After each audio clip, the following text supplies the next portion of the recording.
How do ZZZ characters fight? It seems pretty magical, especially with Xuan. But in fact, it's all science. Well, science fiction, but the concept is rooted in science. In fact, all ZZZ characters have their abilities rooted in technology and science, not magic. The devs actually go out of their way to explain how every character's weapons work, but Xuan's ability seems like they all come out of a fantasy comic. It truly does look like magic or something that comes out of a magic-based system in Eastern media, like using chakra or chi, but I think there is a perfectly explainable reason for her abilities that is set in science, or, as I said before, the science in science fiction. So today we'll be explaining how exactly ZZZ characters fight and why the mystics of Yunkui Summit are less magical and more technological. Because the only difference between magic and science is simply knowing how it's done.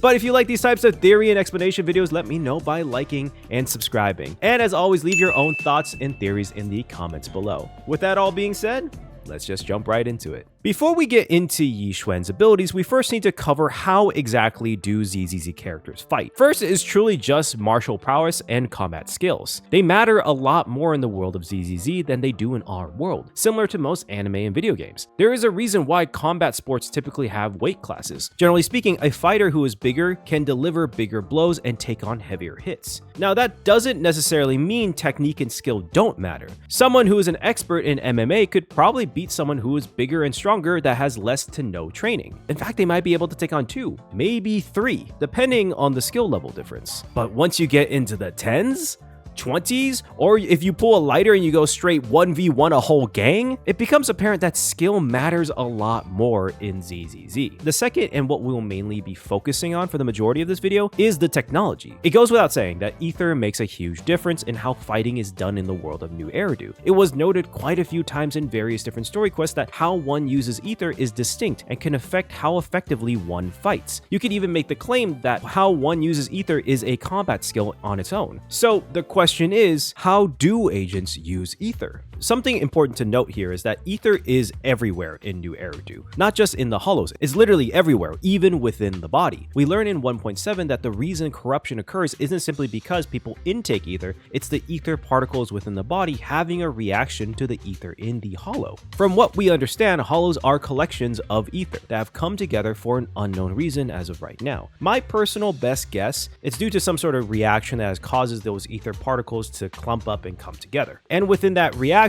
the normally safe ether in the air becomes dangerous. In a similar way, you could take the air we currently breathe, and if you extract just oxygen or nitrogen from in a specific area, anyone stuck in that area would slowly die. A little interesting note is that hollows themselves are the after effects of a great war that then destroyed the old world. It's even possible that the inspiration is from the atomic bombs and nuclear energy. So the key aspect when it comes to ether in battle is understanding how to utilize the ether within the body and/or in the air. And that is where W engines come in. See, ether itself is highly affected by waves, especially sound waves, and W engines emit a frequency that is tuned to the specific needs and fighting style of an agent. That actually might be why every single agent, including the A ranks, have signature W engines, and that might be included into why there's a visual difference in their character models when their signature W engine is equipped. That is why ZZZ's version of the relic system are disk drives, because the right sounds and music that are emitted from the W engines affect the agent. The more attuned the music and frequency is to the ether techniques of an agent, the better the results. Think about kind of like how chefs have preferences in knives. A knife that is more suitable to a chef's type of cuisine or cooking technique would probably result in better efficiency. Most chefs can probably use any knife to get the job done, but using the wrong one could definitely affect how efficient they are. In a weird way, disk drives are actually the most lore accurate relic system. So once the W engines are fitted and tuned to the right frequency, they then take in the natural ether in the air, then apply it to something that the agents can use. And this is where the actual weapon comes in. now at this point is less explanation and more going into the theory part of this video. It's not fully confirmed as far as I know, but for the most part, it's believed that W engine stands for weapon engines, which would make sense because an item that gathers and converts ether into usable combat energy would be best placed inside of the weapon itself. It's not technically known how big W engines are, but I would suspect it's pretty tiny in order for us, the player, to never have actually seen it during the combat of this game. Considering that Box Galaxy, the store that sells W engines, is based off of Crane games and gachapons, I would suspect that they're around the same size as an average prize capsule, or roughly about the size of your palm, which is definitely small enough to be placed inside of a weapon or on the body in a carrier that would be attached to the weapon. This is where the element aspect comes in. The weapons themselves then convert the ether energy into various elements we see in the game. This is something that has been implied, as Evelyn's weapon has a spark switch that sets her strings and knives on fire, and Soldier Zero Ambi's weapon has a resonator inside that guides electrical currents and releases electrical jolts. Which, by the way, if you're ever really interested in learning about the weapons in ZZZ, specifically the weapons, the devs go out of their way to really make whole cards and explanations for how every single weapon works. It's actually fascinating how much effort goes into those little description cards, and to me proves that they don't really want anything to be just left to magic. Something important to note about specifically Sambi's weapon is the resonator. Resonators are typically used to either generate waves of specific frequencies or to select specific frequencies from a signal. Musical instruments use resonators to produce sound waves or specific tones. This aspect of sound frequencies kind of hints to me that even after the conversion of ether to elemental energy, there's still aspects of ether in the selected element, as the characters still have to control the elements after the conversion, or the elements would just kind of run wild. Sure, you can technically affect fire and electricity with sound waves, but you definitely can't really control ice with it. You know, honestly, if it was water, I could kind of believe it, but definitely not ice. According to the current technology in ZZ, you can fully control ether using waves. So it would make sense that the converted elemental energy would still have the ether particles in it, so they could be controlled by the weapon and user using sound frequencies. In terms of physical and ether agents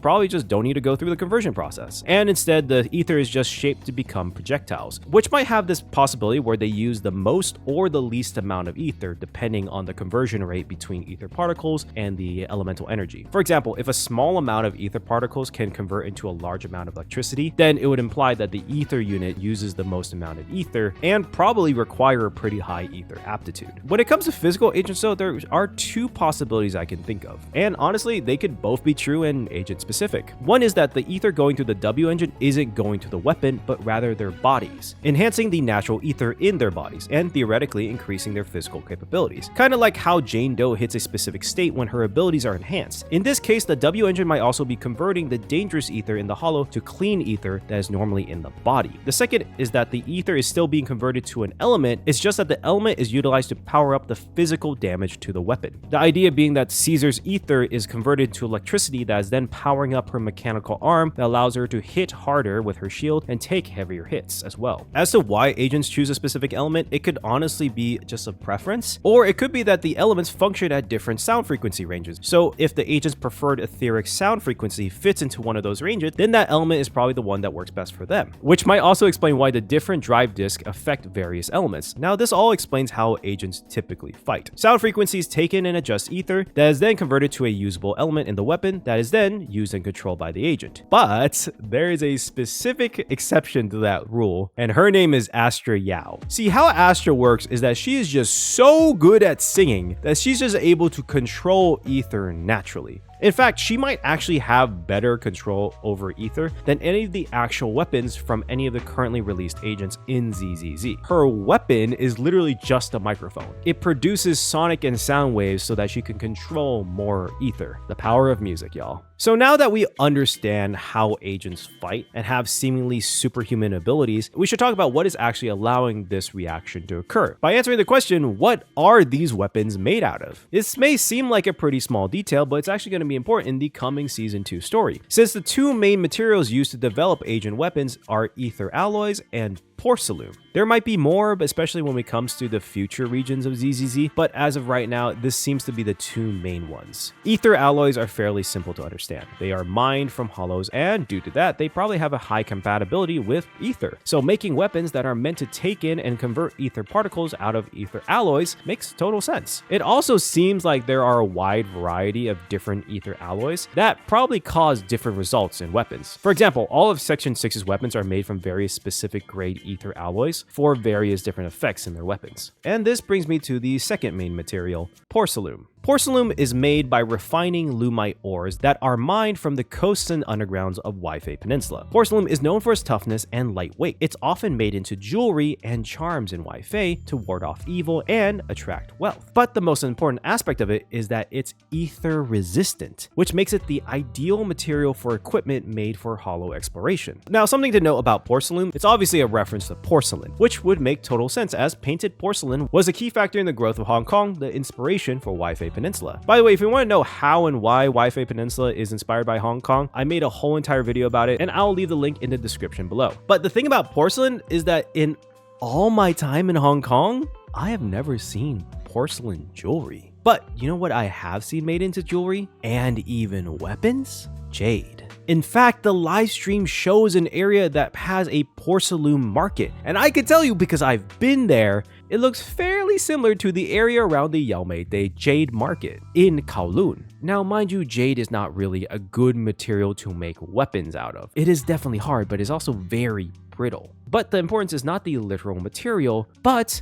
what jade stands for in Chinese culture and mythology: prosperity, purity, and protection. And what is the key feature of porcelain? Ether resistance, protection against corruption. The use of jade in weaponry was more spiritual. It was meant to protect, purify, and legitimize the wielder. If you make those aspects literal and apply it to a usable metal, you basically have porcelain. Even the charms that were made by the locals in Yunkui believed to ward off evil and attract wealth aligns with the belief in jade charms. In fact, I also wear one. See, what I think ZZZ is doing with porcelain is that it represents porcelain's color and role in connecting Hong Kong and China to the Western world as a major industry, similar to how Yunkui is a major producer of porcelain for all of New Eridu. But the actual uses of porcelain align more with the spiritual meaning behind jade. Now, here's a key question though. If porcelain is ether resistant, wouldn't a weapon made from it create a smaller ether reaction? And it's for that reason that I don't think these weapons are made fully from porcelain, or it's possible that porcelain has varying levels of purity. When blades are made, they aren't typically made with one type of metal. They are forged with various types of steel to apply positive traits of each of those metals into the end product. So why wouldn't people in ZZZ make blades and weapons from both ether alloys and porcelain and other metals as well, to strike a good balance of ether conductivity and ether resistance? There's also the aspect where agents with lower ether aptitude would probably prefer porcelain weapons so that they intake less ether. I would also assume that porcelain being ether resistant might also mean that it might be more effective against ethereals. So weapons made from porcelain might have less conductivity with ether, but it's more effective as a material against ethereals. And for that reason, it might be a good choice for agents who utilize less ether particles. So on the note of porcelain being more effective against ethereals and even possibly having a purifying aspect to it, as I was editing, ZZZ just put out an animated short about Xuan and features the Qingming sword, a sword that can completely dispel and essentially purify corrupted ether, but causes the user to lose their senses and memory. My thought as of right now is that the Qingming sword is made from 100% purity porcelain or a special type of porcelain, and due to that, it isn't just ether resistant or ether effective, it's straight up ether purifying. And that also goes for the ether that is naturally occurring in the body of the user. It would make sense why the user would lose their senses and memory, as ether aptitude, from what we understand, is determined in the brain. It's partially why the siblings' eyes are special and allows them to manipulate ether. So if all the ether in the body is dispelled immediately, then the brain's functionality would probably be the first to go. Kind of a fun observation, if this is true about the Qingming sword, it would technically be the exact opposite of Miyabi's sword, Tailless. Tailless is made from a special etheric matter using special techniques and holds debatably the most amount of etheric energy in any of the currently known weapons in ZZZ, and the Qingming blade has the most amount of purifying energy in ZZZ, both of which, if utilized, become extremely dangerous. In terms of the name Qingming, it refers to a holiday celebrated in China and many parts of Asia that is devoted to remembering and honoring the deceased by sweeping, cleaning, and making offerings on their gravesites. And in a piece of depressing irony, the Qingming blade forces the user to lose all their memories. God damn it, Hoyo, someone on your team needs a hug. This is also why Yi Xuan is at her sister's grave making an offering and remembering her past. It's probably because the Qingming Festival, or ZZZ's equivalent, is during the time the short takes place. Again, someone on your team needs a hug. I can't do it, but someone should. And this brings me to why Yi Xuan and the mystics of Yunkui Summit are special. At first glance, they look mystical and magical, but do remember it was revealed what exactly is the basis of their techniques: ether particle manipulation. It's the whole reason the siblings are going to train under Yi Xuan is because mystics use similar techniques to the abilities of the siblings' eyes. But what does that even mean? And why is that different from how everyone else uses ether? I think the answer to that lies in the inspiration for Yi Xuan and Yunkui Summit, the cultivation genre of manhwa and anime in China. Cultivation as a concept comes from the Taoist beliefs that practicing martial and mystical arts to increase one's qi, the spiritual life force / energy, one will gain powers, abilities, increase lifespan, and or whatever the main ability is in that story. Honestly, just kind of think of Dragon Ball. It was heavily inspired by wuxia and martial art fantasy stories. Now, you're probably thinking, Jordan, that sounds like magic. And you would be 100% right. It is based in mysticism, which is fairly similar to the magic that we know. But the thing is, there is qi in ZZZ. In fact, it's been heavily studied and a major field of science in New Eridu. See, I think qi for the mystics is just the ether that is normally occurring in the body. And that's the main difference between how the mystics of Yunkui Summit fight and the rest of the agents. They're using their internal ether to affect the outside world versus using external ether and transmuting it into a usable weapon. This is probably the golden color around the agents from Yunkui Summit. And yes, I don't just mean Yi Xuan. I'm talking about all of them. A key giveaway is Pan Yihu, or as I'm gonna call him, the Dragon Warrior. Skadoosh.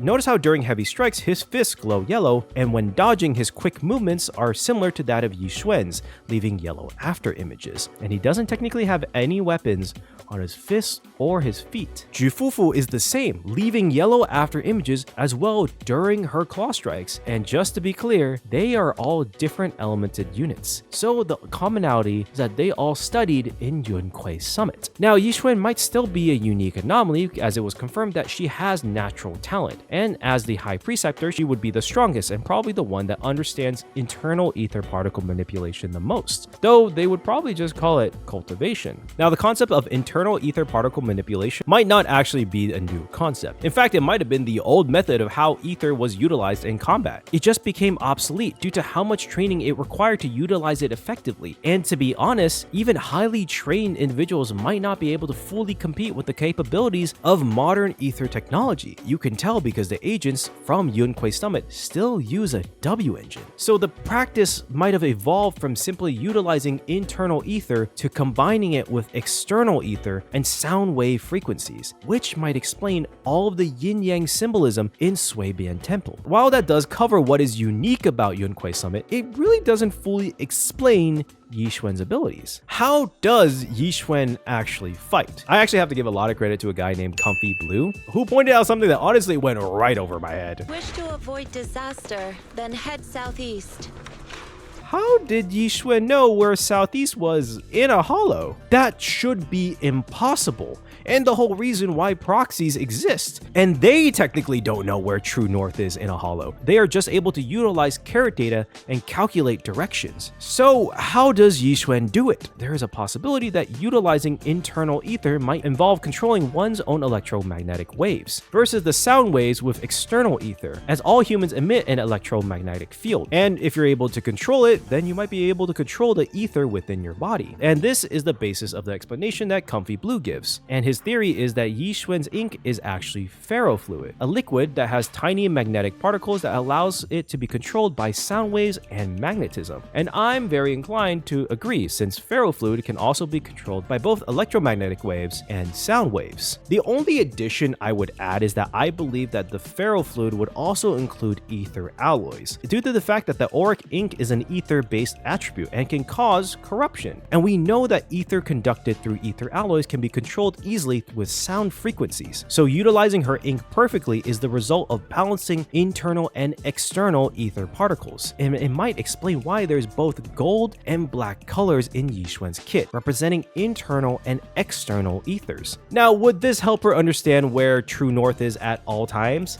Possibly, but what I think is more likely is that the bird that she has is an etheric creature, like Miyabi's tailless, but a lot less killery. Birds have a natural ability to sense magnetic field, so an ether bird could potentially know where true north is at all times, even in a hollow, giving the reason why Xuan knows the cardinal directions in a place that wouldn't technically be possible. This would also be dependent on whether the other members of Yunkui Summit are able to do this as well. Now, as a final note, let's talk about those talismans, because they are probably the part of Xuan that looks the most like magic. But I think they can be explained through something fairly simple. See, Chinese talismans are meant to ward off, protect, and purify evil spirits. And there is something in ZZZ that we were just talking about that just about does the exact same thing. Porcelain. I think the talismans that Xuan uses are made of high purity porcelain that is meant to dispel corrupted ether. And it's been confirmed that porcelain can be made into fibers, which is how Evelyn's strings were made. So it stands to reason that porcelain fibers can be made into paper. You might have noticed something interesting if you watch Xuan's character demo, where she spars with Miyabi. She only really utilized the talismans for defense, which makes sense. Miyabi uses high amounts of ether energy, so utilizing the anti-ether aspects of porcelain